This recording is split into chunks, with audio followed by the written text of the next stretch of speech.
Halo teman-teman, apa kabar?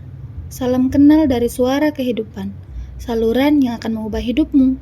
Selamat datang di Suara Kehidupan. Di sini kita bakal ngobrol santai soal hal-hal penting buat kehidupan. Di episode kali ini, tema yang akan saya bawakan ialah cara simple bikin financial goals tanpa ribet.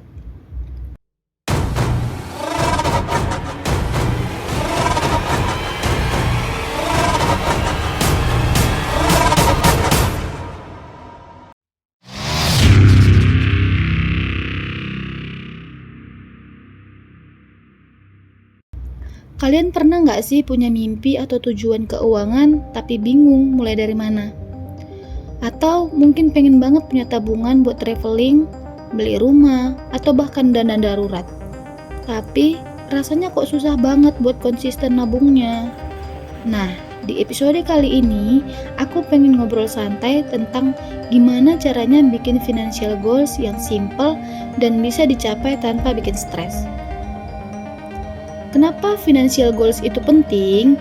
Pertama-tama, kita perlu paham dulu kenapa financial goals itu penting. Ibaratnya, kalau kita pergi ke suatu tempat tanpa peta atau rute, besar kemungkinan kita bakal nyasar kan? Sama juga dengan keuangan kita. Kalau nggak ada tujuan, kita bakal susah ngontrol diri buat mencapai hal-hal yang kita inginkan di masa depan. Contohnya, aku pernah nih punya tujuan sederhana aja, ingin liburan ke Bali selama seminggu tanpa nguras tabungan. Awalnya nggak pernah terpikir buat nabung khusus, tapi begitu aku tahu berapa kira-kira budgetnya, aku mulai sisihkan sedikit demi sedikit. Rasanya menyenangkan banget loh bisa sampai di sana tanpa harus bingung soal uang.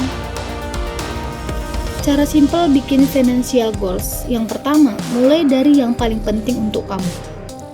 Bikin financial goals nggak perlu ribet, dan yang paling penting itu dimulai dari apa yang benar-benar kamu inginkan. Kalau kamu merasa tujuan kamu nggak begitu penting, besar kemungkinan kamu bakal malas atau berhenti di tengah jalan. Jadi, mulai dari hal yang benar-benar kamu bikin semangat. Jadi maksud saya yang bikin kamu semangat. Misalnya, kalau kamu pengen beli gadget baru atau belajar skill baru, tetapkan dulu itu sebagai tujuan utama. Buat aku pribadi, waktu pertama kali mulai tujuan utamanya adalah punya dana darurat. Rasanya lebih tenang dan aman, apalagi kalau ada kejadian tak terduga. Yang kedua, pecah menjadi langkah kecil dan realistis. Buat tujuan yang terasa besar, pecah jadi langkah-langkah kecil biar nggak terasa memberatkan.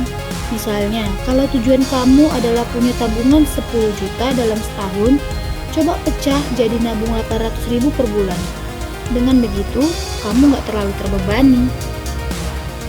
Yang ketiga, gunakan sistem otomatis. Nggak ada salahnya kita manfaatkan teknologi. Sekarang banyak banget bank dan aplikasi yang menyediakan fitur auto debit buat nabung.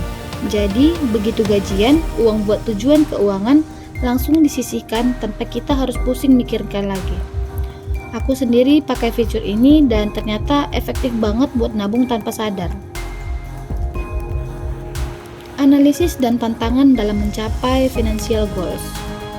Suatu hal yang perlu kita sadari, kadang bikin financial goals itu gampang, tapi konsisten mencapai itu yang tantangannya. Ada banyak distraksi atau keinginan mendadak yang sering bikin kita tergoda. Seperti awal-awal aku juga pernah ngalamin. Pas lagi fokus nabung, tiba-tiba ada promo atau diskon besar yang bikin pengen borong. Tapi pada akhirnya aku punya trik sederhana. Sebelum aku beli sesuatu, aku tanya diri sendiri, apakah barang ini bakal aku pakai berulang kali? Kalau enggak, biasanya aku pilih tahan dulu. Analisis sederhana ini juga bisa bantu kamu buat memahami mana yang benar-benar kebutuhan dan mana yang cuma keinginan sesaat. Kalau udah bisa ngontrol ini, financial goals bakal terasa lebih gampang dicapai. Aku punya pengalaman sendiri nih. Dulu waktu pertama kali nyusun financial goals, tujuan awalnya pengen punya tabungan buat belajar kursus desain. Aku sadar kalau ini butuh investasi waktu dan biaya. Jadi aku mulai dari nabung kecil-kecilan tiap bulan, Nggak terlalu banyak, tapi konsisten. Setelah 6 bulan, akhirnya aku bisa daftar kursus tanpa merasa uangnya berkurang drastis. Financial goals itu sebuah proses. Intinya, financial goals itu proses yang perlu konsisten dan kesabaran.